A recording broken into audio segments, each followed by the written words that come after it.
Mesdames et messieurs, bonsoir. Merci d'avoir choisi RTI1. Voici les titres de ce 20h. Plus de 600 femmes affichent leur adhésion au mouvement PDCI Renaissance. Mouvement présidé par le vice-président Daniel Kablan-Duncan. Ces femmes, sous la houlette de la ministre Raymond Goudou Kofi, disent oui au PDCI Renaissance et aux valeurs de paix et de rassemblement prônées par le RHDP. Il est désormais possible pour les opérateurs économiques désireux de capter des marchés publics de s'informer sur le budget de l'État, et ce, grâce à la cellule d'information des opérateurs économiques. Cette cellule rattachée à la Direction générale du budget et des finances sert d'interface entre l'État et le monde des affaires.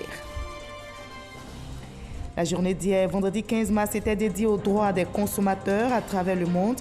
Les festivités en Côte d'Ivoire se sont déroulées au Palais de la Culture de Trècheville. Le ministre du Commerce, Souleymane Dirassouba, a échangé avec les associations de consommateurs. L'innovation technologique était au cœur des débats. C'est reparti pour le Festival des musiques urbaines d'Anoumambo. La 12e édition du FEMIA vient d'être lancée. Genre et développement, c'est le thème de cette édition. Le groupe Magic System met au goût du jour l'égalité entre l'homme et la femme. Soyez les bienvenus sur RTI1. Il a eu 103 ans le 10 janvier dernier. L'écrivain ivoirien Bernard Dadier, monument de la littérature africaine, auteur de nouvelles, de romans, de poésie, de théâtre et d'essais, a été arraché malheureusement à l'affection des siens le 9 mars 2019. La rédaction de RTI1 lui consacre la page culture de ce 20h. Nous reparlerons de la disparition de Bernard Dadier, l'écrivain, le dramaturge, l'homme politique, avec notre invité, professeur Vali Sidibé, directeur de l'École normale supérieure de Côte d'Ivoire. Il a soutenu une thèse sur l'œuvre littéraire de Bernard Dadier. Bonsoir, professeur Vali Sidibé. Bonsoir, Marie. Merci d'avoir répondu à notre invitation. Merci à vous. Alors, vous avez été doyen de l'UFR Langue, Littérature et Civilisation. Oui. Vous avez connu Bernard Dadier, vous l'avez d'ailleurs côtoyé. Oui. Et vous avez une dizaine de publications sur lui. Oui. Alors, expliquez-nous tout cet intérêt pour cet écrivain. Bernard Dadier est pour moi et pour pratiquement toute l'Afrique contemporaine un baobab, sinon le doyen des baobabs d'Afrique, pour avoir traversé 4 périodes importantes. L'époque coloniale, post-coloniale, indépendance, post-indépendance et je dirais aujourd'hui le 3e millénaire qui commence. Et c'est un homme qui vous a marqué. Vous nous en direz davantage dans la page culture. On va se retrouver dans une trentaine de minutes pour évoquer le parcours et la vie littéraire et politique de l'homme Bernard Dadier. À tout à l'heure, professeur Vali Sidibé. Merci. Vous restez pour le moment avec nous. Alors, notez que plus de 600 femmes ont affiché leur adhésion au mouvement PDCI Renaissance, mouvement créé le 23 décembre 2018 en présence du vice-président Daniel Kablan-Duncan. Ces femmes, sous la houlette de la ministre Raymond Goudou Kofi, ont dit oui au PDCI Renaissance et aux valeurs de paix et de rassemblement prônées par le RHDP. Herman Guivé. Venues de toutes les régions de la Côte d'Ivoire, des centaines de femmes affirment leur adhésion au mouvement PDCI Renaissance. Plus de 600 femmes, selon les organisateurs, venues donc confirmer de vive voix cette décision d'adhésion au président du mouvement PDCI Renaissance, Daniel Kablan-Duncan. Nous sommes avec vous. Présents à cette cérémonie, plusieurs autres vice-présidents du mouvement PDCI Renaissance. Marraine de la cérémonie et porte-parole des femmes, Raymond Goudou Kofi a réaffirmé cet engagement. Aujourd'hui, le PDCI Renaissance incarne la diversité et le respect de l'autre. Et c'est cela, Excellence, qui les a séduits dans PDCI Renaissance. Elles sont toutes issues du PDCI RDA.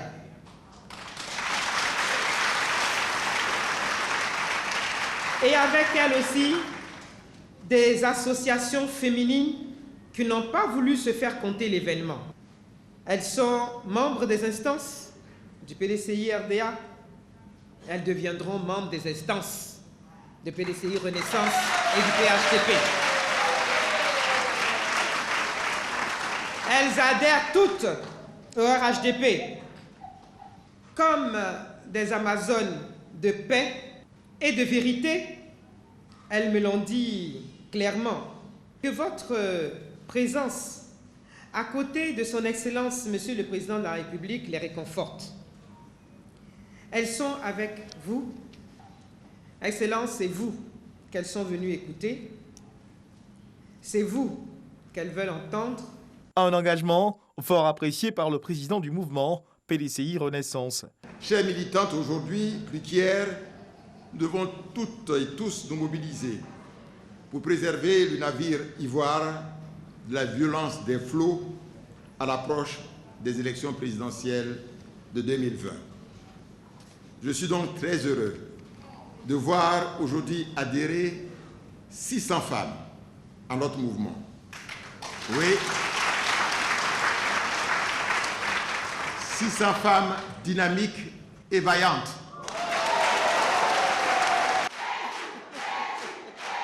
PDCI Renaissance est très fier de vous compter désormais parmi ses membres. En faisant ce choix, vous marquez votre appartenance au RHDP. Et vous le faites bien car, en plus des raisons que je viens d'évoquer, le RHDP est aussi l'un des fervents défenseurs de la cause féminine. C'est pourquoi je me permets, avec nos frères et sœurs ici présents, de vous envoyer en mission pour prôner les valeurs de paix, de solidarité, d'union, de dialogue et de développement vaillamment défendus par le RHDP. On peut compter sur vous? Rappelons que le mouvement PDCI Renaissance a été créé le 23 décembre 2018.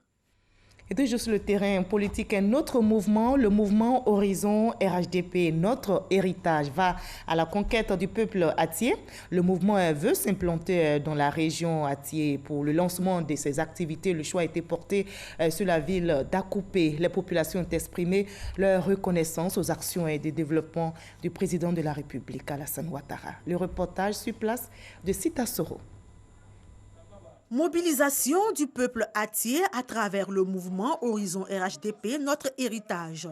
Les populations d'Akoupé, plus généralement celles de la région de la Mé, sont sorties marquer leur reconnaissance au président de la République Alassane Ouattara pour ses actions de développement. Akoupé est le berceau du RHDP parce que les fils d'Oufoué-Boigny qui sont ici ne peuvent pas voir mourir l'esprit de leur père sans bouger, sans toutefois donner l'onction à son Excellence, le Président de la République, Alassane Ouattara, qui fait tant pour ressusciter les idéaux et surtout la ligne de conduite d'Oufoué-Boigny.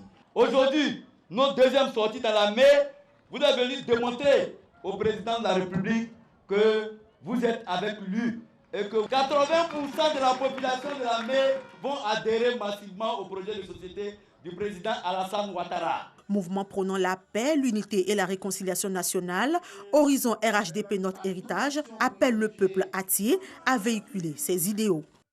Adduction en eau potable, électrification et bitumage des voies sont autant d'actions de développement engagées par le président de la République dans la région de la Mé. Une des raisons qui doit amener le peuple atié à le soutenir, selon le ministre Joseph Seka Seka, fils de la région. Chers parents, regardez un peu ce qui se fait dans nos départements de Yakassé à Tobrou, d'Alépé, d'Akoupé, d'Azopé, dans ces départements-là. Les collèges poussent, les lycées poussent, les hôpitaux généraux poussent. Et puis, nous avons des problèmes d'eau. Mais bientôt, ce serait un vieux souvenir, parce que pour ceux qui ont eu l'opportunité d'aller à Yakassé à Tobrou, ils vont s'apercevoir qu'on est en train de tirer l'eau de la Komoué. On va construire une usine à Asséorié et cette usine-là va rendre l'eau potable pour être distribuée dans tous les départements de la région de la Mé. Venu représenter le ministre Amadou Kone, patron de la cérémonie, le ministre Mamadou Touré a appelé à l'union autour du RHDP sans distinction d'ethnie ni de religion. Un parti politique ne peut pas se réfugier dans une région ou dans une ethnie. Il faut un parti politique où les Atiés et les Gourous, les Djoula et les Bété, et tout le monde peut se retrouver sans qu'on ne regarde quelle est notre origine, avec pour seul objectif, qu'est-ce qu'on laisse à nos enfants de demain. Le mouvement Horizon RHDP Notre Héritage a pour objectif pérenniser les acquis de l'oufouettisme. Et loin de la scène politique, un droit qu'il faut promouvoir, c'est le droit des consommateurs. La journée d'hier, vendredi 15 mars, leur était dédiée à travers le monde.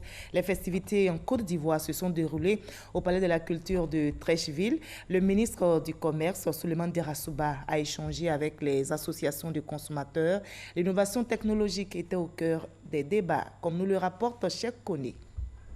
Le développement des objets connectés à travers le monde est en plein essor. D'ici à 2025, selon le rapport IoT Analytics 2018, pas moins de 21 milliards d'objets connectés devraient être utilisés. Si cette avancée technologique est une réelle opportunité, il n'en demeure pas moins que la préoccupation essentielle de l'heure reste la protection des consommateurs à l'ère des objets technologiques. Il y a désormais 3 fois plus d'objets connectés que d'êtres humains.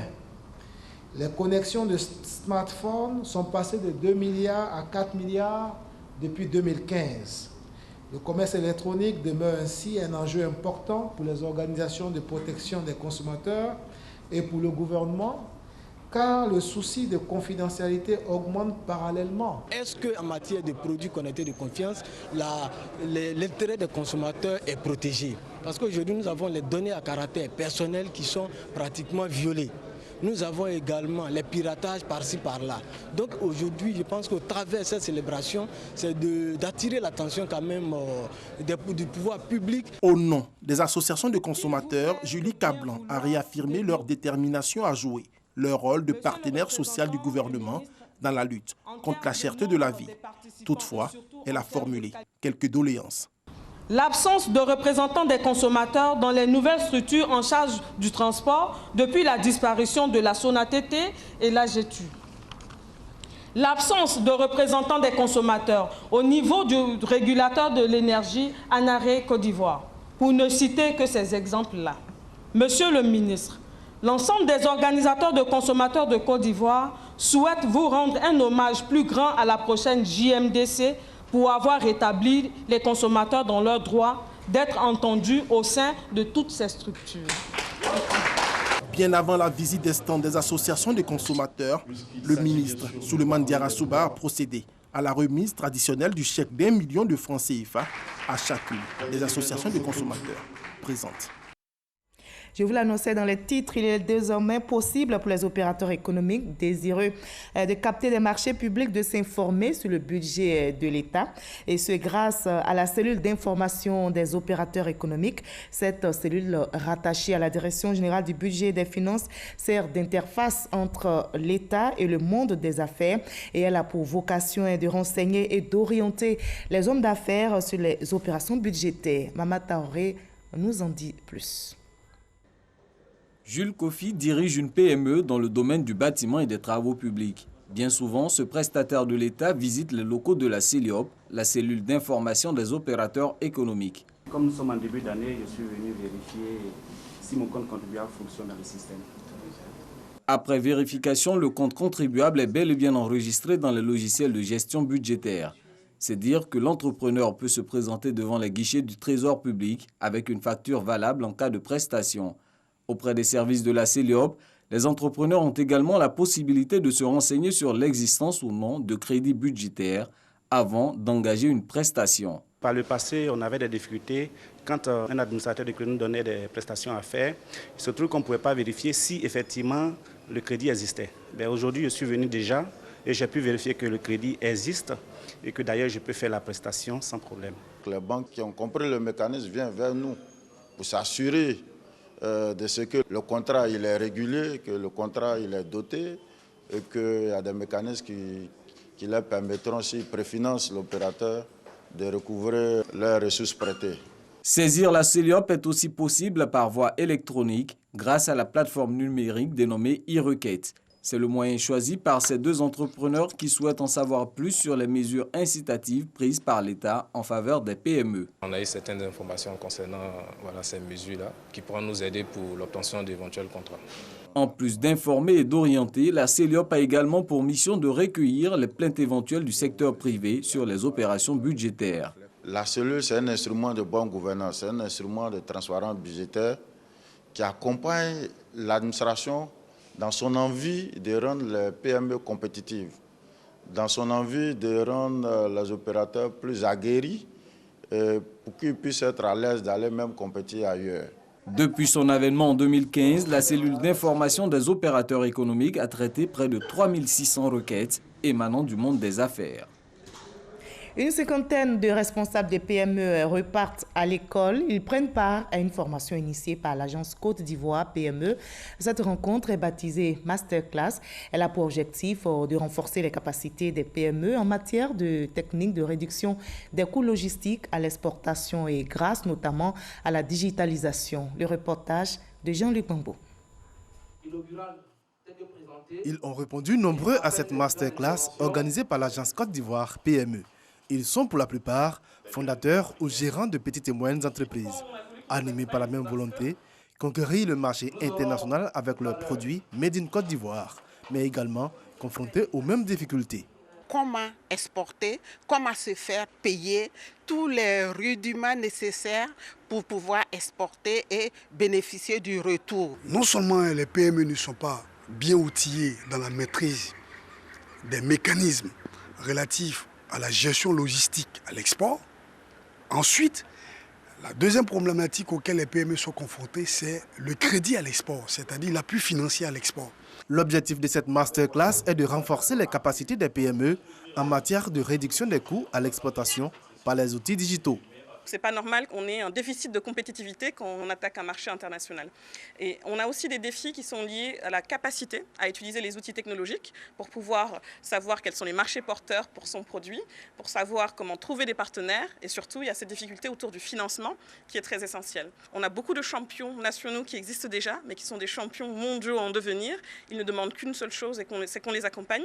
Aujourd'hui les PME ivoiriens jouent sur un championnat mondial.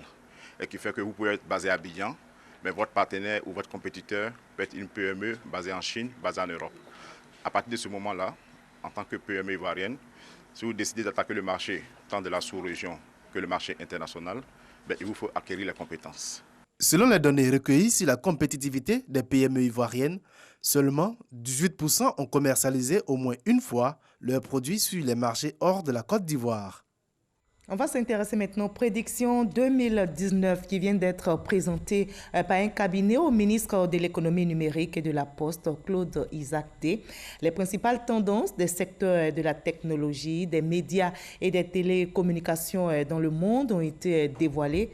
Mais que dit au juste le rapport? Quelles sont les implications, les conclusions? Notez qu'il en ressort que l'industrie de la radio est l'un des secteurs les plus productifs.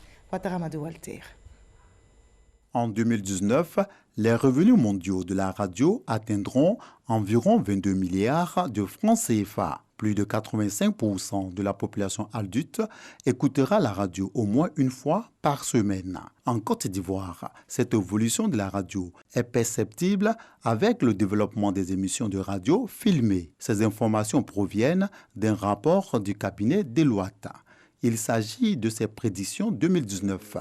Ces prédictions concernent les tendances de l'industrie TMT, technologie, médias et télécommunications. Une tendance aussi importante, c'est la tendance relative à la compétition sur jeux vidéo. La Côte d'Ivoire a un grand tournoi de jeux vidéo qui prévoit d'envoyer 15 pays. La compétition autour du jeu vidéo va rester très forte et c'est l'une des 8 tendances que nous avons présentées aujourd'hui. Un panel sur les 8 prédictions a permis d'expliquer ces tendances. Face au développement fulgurant des nouvelles technologies de l'information et de la communication, TIC, le gouvernement de Côte d'Ivoire annonce des mesures. La Côte d'Ivoire est une excellente unité pour la cybersécurité. Donc des ATIC, que le centre d'excellence sera renforcé à ce niveau-là. On va former de plus en plus de jeunes, donc ça a une opportunité aussi dans le matière d'emploi, parce que plus on ouvre, plus on dématérialise, plus aussi il faut renforcer le niveau sécuritaire. Donc ça a aussi des opportunités. Donc les ATIC, ça vous ne savez pas, est un centre d'excellence pour l'unité au niveau africain en matière de cybersécurité. Dans le domaine de l'agriculture et de la ressource animale, le projet e-agriculture, donc il y a 14 millions de dollars, 7 milliards de francs CFA. On va donner le top départ pour indiquer à peu près tous les startups qui réfléchissent et tout ça. L'occasion nous a donné, parce que la Côte d'Ivoire est un pays fortement agricole, développer l'applicatif qui vont aider les paysans. À la fin de la cérémonie de présentation de ces prédictions 2019, le ministre de l'économie numérique et de la Poste s'est prêté à l'exercice de pilotage d'une voiture de Formule 1, créativité de la technologie virtuelle. Nous partons à présent pour Vienne, en Autriche, où se déroule une rencontre sur le Fonds mondial de lutte contre le sida. Le ministre Aka Awele a partagé les acquis du système de santé ivoirien. Il a démontré le dynamisme du système de santé en matière de lutte contre le sida. Hugues Aveblé est notre envoyé spécial à Vienne. Vienne, en Autriche, le ministre Aka Awele en plein partage d'expérience sur le dynamisme du système de santé ivoirien, sur ses acquis en matière notamment de lutte contre le VIH-Sida, la tuberculose et le paludisme. Également mise en exergue ici la bonne collaboration avec les partenaires techniques dans l'obtention de ces résultats. Il a été considéré que la Côte d'Ivoire est un modèle dans ce domaine et qu'il fallait que le ministre de la Santé de Côte d'Ivoire vienne faire partager ce modèle ivoirien, l'expérience ivoirienne, qui a permis de réduire de moitié les mortalités dues au sida en moins de 5-10 ans. De 2019 à 2021, le Fonds mondial a accepté d'apporter à la requête de la Côte d'Ivoire une subvention de plus de 126 milliards de francs CFA. La condition, c'est que le pays également cofinance, c'est-à-dire apporte également sa quote-part, et la Côte d'Ivoire le fera à hauteur de 15%. Le ministre Aka Awele co-présidait avec la France la table ronde sur le Fonds mondial de lutte contre le sida, la tuberculose et le paludisme, sur son financement. Réunis à Vienne à cette occasion et en marge de la 62e session de la Commission des Nations Unies sur les stupéfiants, des représentants des instances internationales, gouvernements et société civile. D'avoir au fond sur la même estrade des représentants de chacune de ces tendances qui vont œuvrer ensemble, particulièrement durant l'année 2019, avec l'événement très important de la reconstitution du Fonds mondial de lutte contre le VIH, contre le paludisme et la tuberculose, d'œuvrer tous ensemble pour renforcer justement le bien-être et la santé de l'ensemble de la population. C'était extrêmement important. On sait quoi faire, on sait de combien on a besoin. C'est qu'il faudrait entre 16 et 18 milliards pour réussir à endiguer l'épidémie de VIH et de l'hépatite tuberculose. Aujourd'hui, le maximum qui pourrait être comme objectif en 2019, c'est 14 milliards. Lyon, en France, abrite en octobre prochain la conférence de reconstitution des ressources du Fonds mondial de lutte contre le sida, la tuberculose et le paludisme. Le président Alassane Ouattara y sera à l'invitation du président français Emmanuel Macron. Le ministre Aka Awele l'annonce en réaffirmant l'engagement de la Côte d'Ivoire dans la lutte contre ces trois pandémies et aux côtés des instances internationales. Le ministère de la Santé et de l'Hygiène publique multiplie aussi les rencontres en Turquie pour nouer des partenariats en vue d'améliorer le plateau technique de nos hôpitaux et renforcer les capacités des acteurs de la santé. Le premier groupe hospitalier du pays, Acibadem, devrait sceller ce partenariat avec la Côte d'Ivoire, notre pays. Sachez que c'est un groupe qui excelle entre autres dans les traitements en radiothérapie, en cardiologie et la transplantation d'organes. Hamza Diaby depuis la Turquie. La transplantation d'organes, bientôt une réalité en Côte d'Ivoire. C'est en tout cas un vœu cher au ministre de la Santé et de l'Hygiène publique qui a dépêché une équipe de techniciens en Turquie pour s'enquérir de l'expertise du groupe hospitalier Acibadem, une partie de la deuxième plus grande chaîne de soins de santé au monde. We have been doing liver and kidney transplantations since... En matière de la transplantation rénale et hépatique, nous les effectuons depuis 30 ans, donc nous avons l'expérience là-dessus. Ici, c'est au-delà de 85% des greffes donc, qui ont été faites, donc que ce soit des greffes rénales ou hépatiques, ça provient donc des donneurs vivants. Ce qui situe vraiment la Turquie, globalement parlant, premier en matière de la greffe hépatique et puis deuxième en matière de la greffe rénale. Donc avec toutes ces expériences, nous sommes très prêts de partager notre expérience avec la République de Côte d'Ivoire.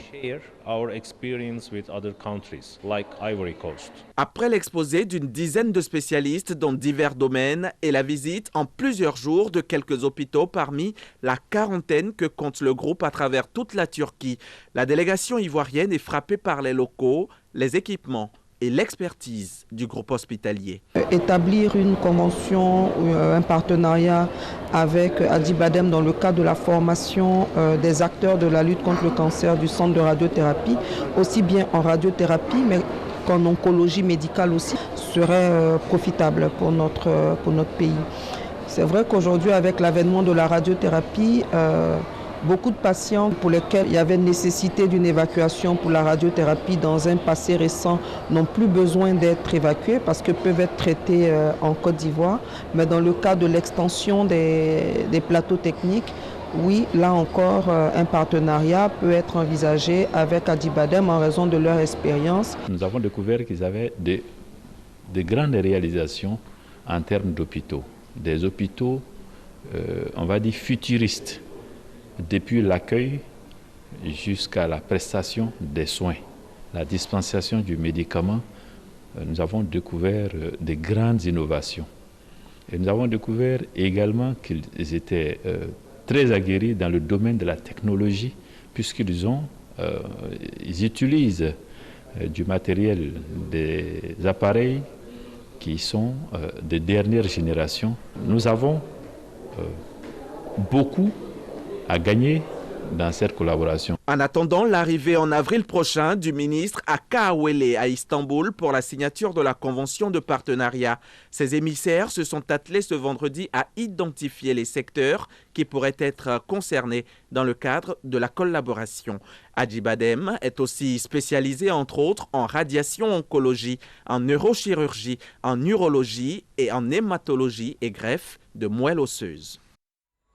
Retour en Côte d'Ivoire, direction l'intérieur du pays où ce samedi 16 mars, la ministre Mariatou Koné, nouveau maire de Bondiali, a été investie par le Premier ministre Amadou Gon Coulibaly. La candidate du RHDP aux dernières municipales a été portée à la tête de la commune de Bondiali avec plus de 85% des voix. Après l'investiture, le chef du gouvernement ivoirien a lancé les travaux de voirie de la région de la Bagoué. Je vous propose d'écouter le Premier ministre Amadou Gon Coulibaly depuis la région de la Bagoué. Le RHDP, c'est la mise en œuvre sur la période 2019-2020, suite aux instructions de son Excellence, Monsieur le Président de la République, d'un programme social de 727 milliards de francs CFA. Son Excellence, Monsieur le Président de la République, accordera à cette commune et à la région de la Bagoué toute l'attention requise, conformément à la grande vision du Président de faire de la Côte d'Ivoire un pays émergent, mais une vision qui veut également que nos régions se développent. À cet égard, le président de la République, son Excellence Alassane Ouattara, me demande de vous annoncer à vous, population de la Bagoué, que 24 km de bitume en termes de voirie seront réalisés dans l'ensemble de la région de la Bagoué. Nous sommes samedi aujourd'hui et c'est l'heure du Palais Culture dans ce 20h.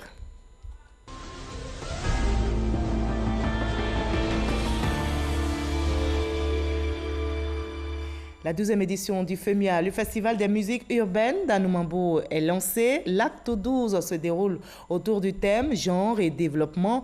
Le groupe Magic System met au goût du jour l'égalité entre l'homme et la femme. 16 artistes, dont Oumou Sangari, sont annoncés pour cette grande messe de la musique africaine qui se déroulera du 23 au 28 avril prochain. Issa Chonayo. Et c'est reparti pour le FEMIA, Festival de musique urbaine d'Anoumambo. Cette année, au cœur de la 12e édition, la question du genre et développement. C'est un thème qui doit nous interpeller tous sur le rôle que peut jouer la femme pour le développement d'un pays ou d'un continent et parler aussi de la parité entre hommes et femmes, la scolarisation de la jeune fille, la lutte contre les violences conjugales. C'est des choses que nous voulons débattre et je crois que la culture peut être un bon canal pour véhiculer ce message-là. Le FEMUA, ce sont des actions sociales et le volet artistique. Sur le plan social, la ville d'Odiéné bénéficiera de la construction d'une école Magic System. De grosses pointures de la musique ivoirienne et africaine sont annoncées.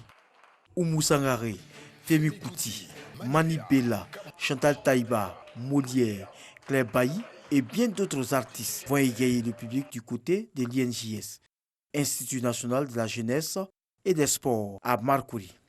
En tant que la première dame du coupé décalé, c'est tout un honneur pour moi parce que c'est waouh. FEMUA, c'était un grand festival que tout le monde connaît dans ce monde. À partir de cette 12e édition, un pays sera désormais à l'honneur. Pour le FEMUA 12, le Burkina Faso est le premier pays invité. À partir du moment où nous sommes convaincus que la culture est le chemin le plus court pour rapprocher nos peuples, il va de soi que nous nous investissions pour que, à partir de l'exemple du Burkina, d'autres États africains puissent apporter leur contribution à la réussite de ce festival. Pour le ministre de la Culture et de la Francophonie, le FEMUA est une manifestation de référence. Le FEMUA 12 se déroulera du 23 au 28 avril prochain à Anoumambo et à l'INJS. Pour le FEMUA délocalisé, la ville de Gagnoua a été choisie pour abriter l'événement. La marraine de cette édition est la première dame, Dominique Ouattara. Plus de 200 000 festivaliers sont attendus. On en arrive à l'entretien avec notre invité de la page culture de ce 20h, une page culture consacrée, je rappelle, à Bernard Dadier, l'écrivain, le dramaturge, l'homme politique. Et nous en parlons avec notre invité, professeur Sidibé Vali, directeur de l'école normale supérieure, qui a soutenu une thèse sur l'œuvre littéraire de Bernard Dadier. Dites-nous en 2 mots, professeur, quand et comment avez-vous connu Bernard Dadier? Oui, ma première rencontre de Bernard Dadier date de 1966, à partir des textes qui étaient publiés dans la petite collection Les pages africaines de Seda. Et c'est là que nous avons lu le texte sur Clembier, surtout la rentrée de l'école. Et puis maintenant, quand Clembier était à l'internat, comment il se jouait, n'est-ce pas, du proviseur Gongoï. D'accord. Alors c'était un homme, vous étiez très proche de Bernard Dadier. Quels étaient vos rapports?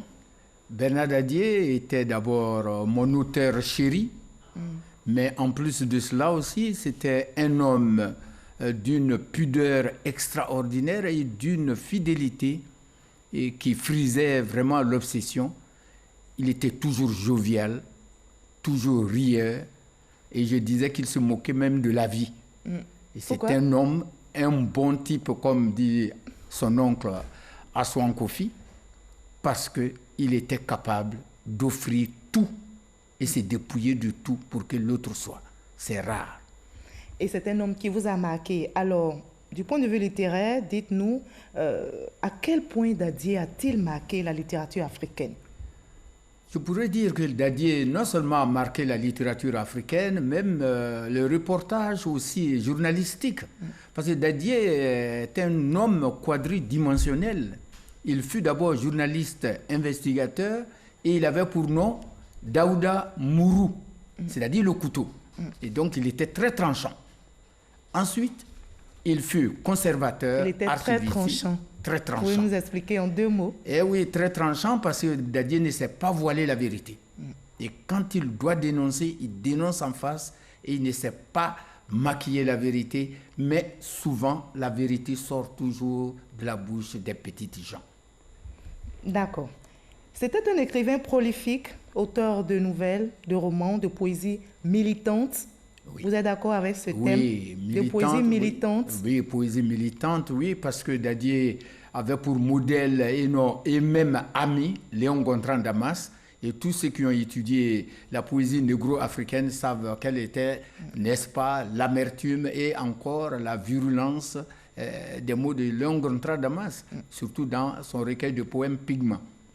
Son roman Clembier, c'est l'une de ses œuvres à succès. Alors dites-nous, qu'est-ce qui a marqué justement dans cette œuvre-là? Clembier, c'est Dadier, c'est vous, c'est moi.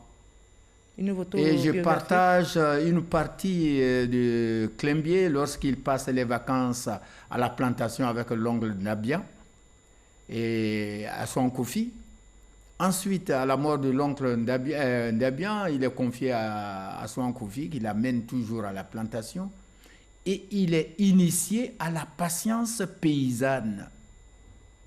Et la patience, dit Dadié, est le premier critère de noblesse. Et c'est cette patience qui nous pousse à écouter. Mais c'est avec Clembier aussi que Dadié va vanter le travail. Il faut travailler, travailler, et toujours le travail. Et je le cite dans le texte, Dadié dit, le travail, et après le travail, l'indépendance, mon enfant. N'être à la charge de personne. Telle doit être la devise de votre génération. Et il te faut toujours fuir l'homme qui n'aime pas le travail. Marie-Paul, je pense qu'on n'a pas besoin de citer Descartes ou Kant pour réfléchir sur une citation comme ça de Dadié. D'accord. Alors, ils sont nombreux les écrivains qui admirent la plume de Dadié. Vous en faites partie, justement. Nous allons voir ensemble ce reportage de Franck Kouadio sur les œuvres de Dadié, source d'inspiration de jeunes écrivains, et en discuter par la suite. Il a interviewé, par exemple, le président des écrivains de Côte d'Ivoire. Vous le connaissez? Oui. Eti Maké. On va regarder. Ne jamais se lasser de lire ou de s'inspirer de Dadié. Un écrivain qui éveille bien l'âme poétique du lecteur. Nègre des lagunes, attiré par le nom prestigieux de Duquesne. Au nombre des petits-enfants spirituels de Dadié, Maker Eti, le président des écrivains de Côte d'Ivoire, y relève l'impact du centenaire sur la littérature ivoirienne. C'est un homme de conviction, un homme de diversité. Son œuvre en est le témoignage. Il a écrit dans tous les genres, le théâtre, le roman, la chronique, la nouvelle, la poésie. Et ensuite, il est prolifique. Et ça, il faut le noter. Ensuite, il a la rigueur dont il fait preuve dans son écriture. La plupart des Ivoiriens ont eu à faire des dictées, des textes de dictées signés par Bernard Dadié. Une des qualités de l'homme, sa constance, quel que soit son type d'engagement. Bernard Dadié est un homme constant. Lorsque vous lisez Carnet de prison, livre qui a été écrit pendant la colonisation, et que vous lisez Caillou blanc, on voit que Bernard Dadié, le vieux lion, ne rugit que lorsque il y a injustice. Lorsqu'il voit une force, surtout de l'extérieur, venir écraser la Côte d'Ivoire, alors il rugit. Son engagement n'a jamais changé. Des œuvres et des genres divers caractérisent l'auteur qui avait le don d'exceller partout. Son impact reste notable. Lui, il a toujours détesté toute forme d'injustice qui favorise l'inégalité. L'œuvre de Dadié comme repère pour tout le continent francophone, colloque et fondation axée sur sa pensée littéraire comme pour l'immortaliser davantage. Voilà des œuvres et des gens. Alors, professeur Sidibé, si l'on vous demandait de toutes les œuvres de Dadié, qu'est-ce qui vous a le plus marqué? Clembier, Pain Noir? Bon, je vais être à contre-courant de tous ceux qui ont lu, mais je dirais plutôt que c'est Carnet de prison. Parce que c'est des carnets de prison que Dadié s'exprime le mieux. Mais évidemment, Clembier, c'est le petit Dadié, c'est le petit Valier, c'est la petite peut-être Marie-Laure, avec l'éducation traditionnelle. Mais quand Dadié va faire la prison, il va exprimer dans les carnets tout ce qu'il a ressenti, toutes les injustices du monde. Et il va faire prendre conscience à tout le monde, lorsqu'il sera jugé par sa déclaration, quel est le sens même de la lutte des Africains pour la liberté avec un grand L. Pour la génération qui nous regarde, rappelez-nous en 2 mots, qu'est-ce qui a conduit Dadié en prison? Pour la génération qui nous regarde, ils doivent savoir que Dadié a traversé 4 grandes étapes vécues par l'Afrique. L'Afrique coloniale, l'Afrique post-coloniale, l'Afrique des indépendances et l'Afrique post-indépendante. Et c'est pendant la période coloniale que Dadié a lutté avec bon nombre de militants, et ils ont été emprisonnés à Bassam. Et quand ils ont été emprisonnés à Bassam, les militantes du PDCI RDA, il insiste toujours, il dit PDCI RDA. Les militantes du PDCI RDA ont marché sur Bassam, non pas pour libérer leurs amants, dit Dadié, mais pour la liberté tout court, la liberté d'expression. Et l'homme politique, on en parlera, mais ce sera juste après cet élément de Sèche Koléa, puisque Bernard Dadié, on le dit, est considéré comme le père de la littérature ivoirienne. Vous nous en direz davantage. Nous allons suivre avant le reportage de Sèche Koléa. En Afrique, quand un vieillard meurt, c'est une bibliothèque qui brûle.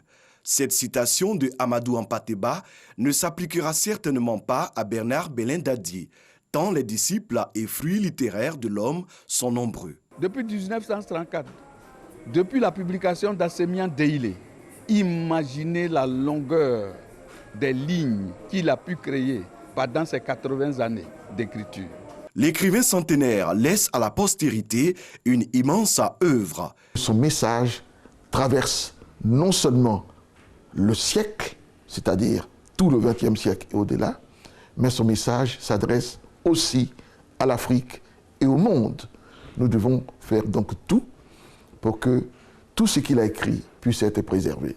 Du reste, chaque jour, quasi quotidiennement, une équipe dévouée travaille à l'archivage de tous les documents qu'il a laissés à la postérité avec l'appui, le soutien de la famille.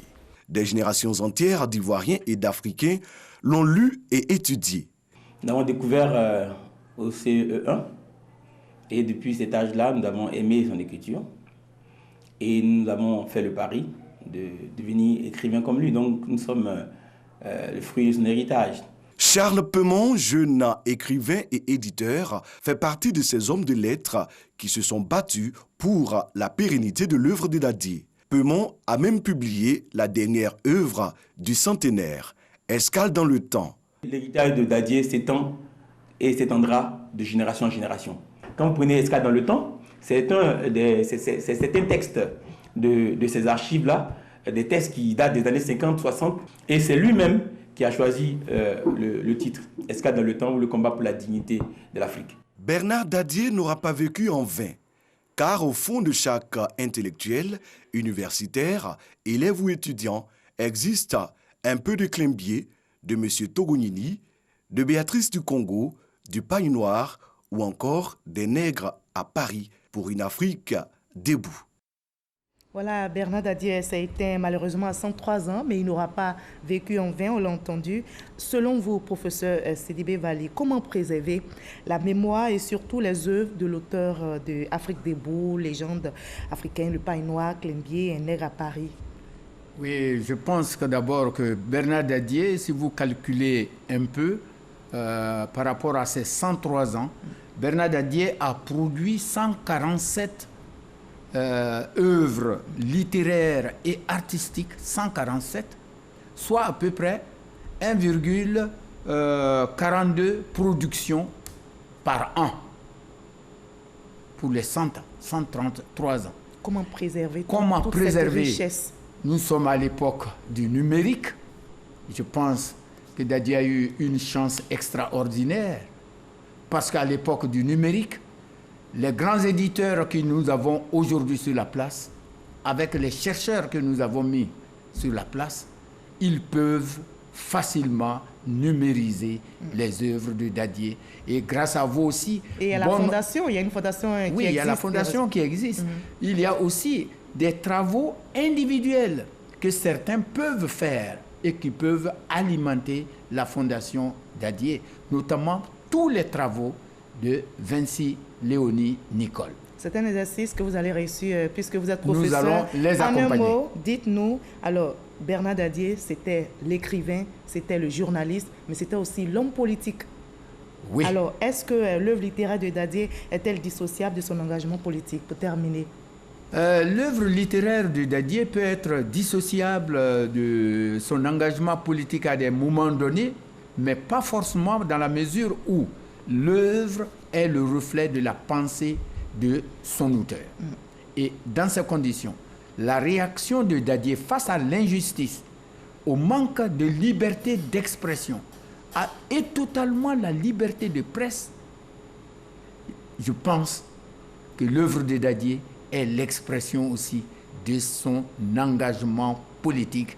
Mais même s'il y a eu un coup de gueule contre Dadié en 2000, parce que je pense que Bernard Dadier, en tant que grand baobab de la littérature et des connaissances ancestrales africaines, ne devait pas descendre dans le marigot politique, parce que dans le marécage politique, il allait se rabaisser et le temps ne lui a même pas donné le temps aussi de s'exprimer. Et justement, on retient de lui qu'il est un grand homme de culture, un grand homme de la littérature. Merci en tout cas, monsieur professeur Sidibé Bali, d'avoir répondu à nos questions. Merci d'avoir été notre invité de la page culture de ce 20h. Merci pour cet hommage rendu à Bernard Dadier, figure de proue de la littérature africaine, lauréat à 2 reprises du Grand Prix littéraire d'Afrique noire pour patron de New York et la ville où nul ne meurt. Bernard Dadier, homme de culture, a déposé la plume.